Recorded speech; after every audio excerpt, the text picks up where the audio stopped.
बुखारी शरीफ में हदीस मौजूद है। एक मरतबा हज़रत अक़दस नबी करीम सल्लल्लाहु अलैहि वसल्लम तशरीफ़ फरमा है। हदीस की बयान करने वाली हमारी अम्मा हज़रत आयशा सिद्दीक़ा रज़ी अल्लाह तआला फरमाती हैं, मेरे महबूब बैठे हुए थे। ये बुखारी शरीफ वो किताब है, कुरान करीम अव्वल नंबर की किताब, उससे ऊपर बोलो कोई किताब हो सकती नहीं है। लेकिन अगर कुरान करीम के बाद किसी किताब का दर्जा उलमा ने बयान फरमाया तो वो बुखारी शरीफ का दर्जा है। बुखारी शरीफ में हदीस मौजूद है, हज़रत अक़दस नबी करीम सल्लल्लाहु अलैहि वसल्लम तशरीफ़ फरमाए।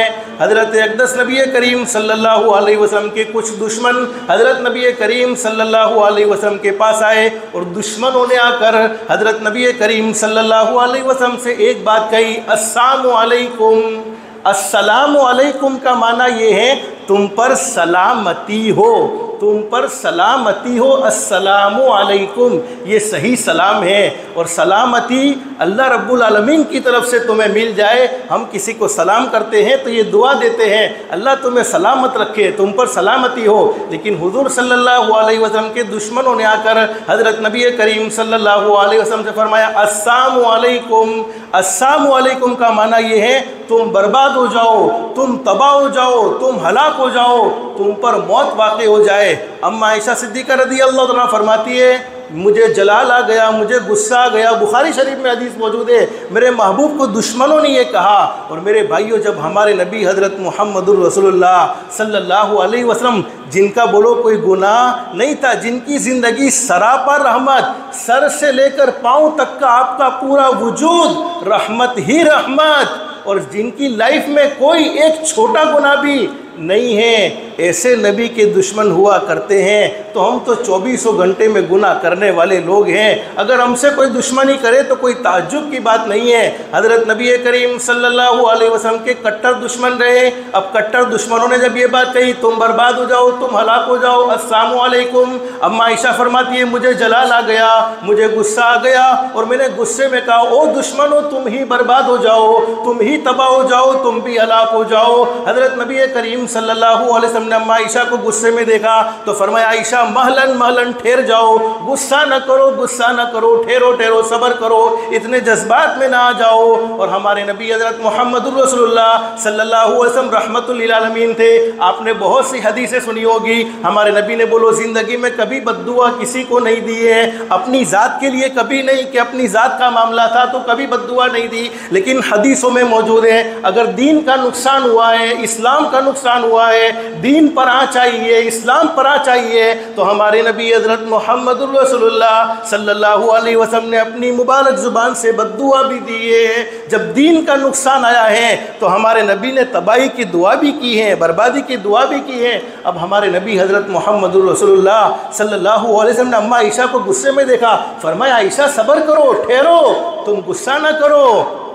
अम्मा आयशा फरमाती, मेरे महबूब, इन दुश्मनों ने आपको क्या कहा, आपने सुना नहीं? इन दुश्मनों ने आप पर तबाही की बातें कही हैं, बर्बादी की बातें कही हैं कि तुम तबाह हो जाओ, बर्बाद हो जाओ। और मेरे भाइयों, याद रखो, जब दिल से किसी की आह निकलती है, हमारे नबी हज़रत मुहम्मदुर रसूलुल्लाह सल्लल्लाहु अलैहि वसल्लम जब किसी को ओहदा देते थे, किसी को बड़ी जिम्मेदारी देते थे, हालांकि हमारे नबी चाहने वालों को कभी ओहदा नहीं देते थे।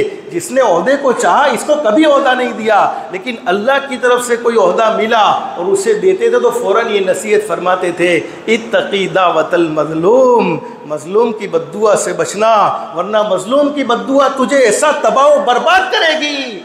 दुनिया के कोई बापू के पास मज़लूम की बद्दुआ जिसको लगी है, इसका इलाज दुनिया के बोलो किसी भी बापू के पास नहीं है। हज़रत नबी करीम सल्लल्लाहु अलैहि वसल्लम ने ये बात हज़रत आयशा सिद्दीक़ा रज़ी अल्लाह तआला से फरमाई कि आयशा गुस्सा न करो, गुस्सा न करो, इत्तक़ी दावतल मज़लूम। अम्मा आयशा फरमाती, अल्लाह के नबी, आपने सुना नहीं, इन दुश्मनों ने आपके लिए तबाही की बातें कही हैं, बर्बादी की बातें कही हैं, आपको हलाक करने की बातें कही हैं, आपको बर्बाद करने की बातें कही हैं। और याद रखो, जब कोई बद्दुआ देता है तो बद्दुआ का मसला क्या है, बद्दुआ दी जाती है, लग जाती है नहीं, पहले बद्दुआ आसमान पर जाती है और आसमान पर चेकअप होती है, फिल्टर होती है। जिसको बद्दुआ दी जाती है वो इस बद्दुआ का मुस्तहिक है या नहीं, अगर मुस्तहिक होता है तो बद्दुआ लगती है, मुस्तहिक नहीं होता तो वो बद्दुआ फ़ौरन उसकी तरफ वापस लौट जाती है। और बद्दुआ के लिए फरमाया नबी करीम सल्लल्लाहु अलैहि वसल्लम से ज़ुबान में अल्फाज का अदा करना ज़रूरी नहीं है, सिर्फ दिल के टुकड़े टुकड़े हो जाना ये इंसान की तबाही के लिए काफ़ी होता है।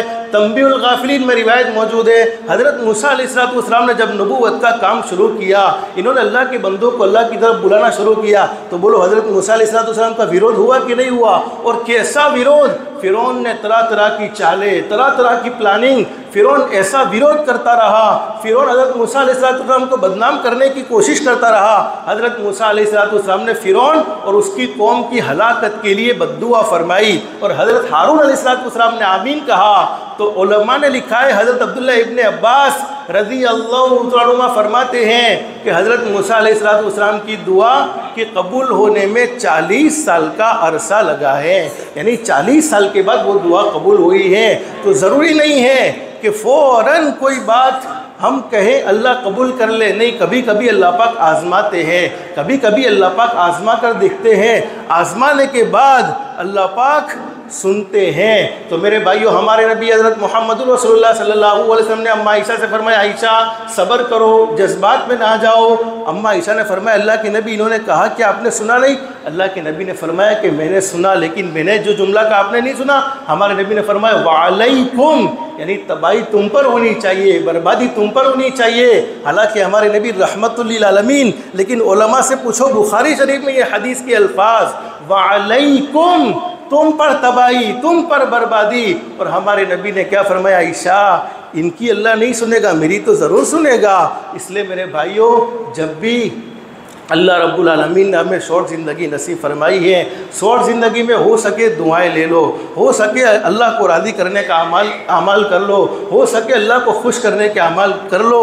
लेकिन किसी की बद्दुआ, किसी की हाई इंसान को तबाह व बर्बाद करके रख देती है।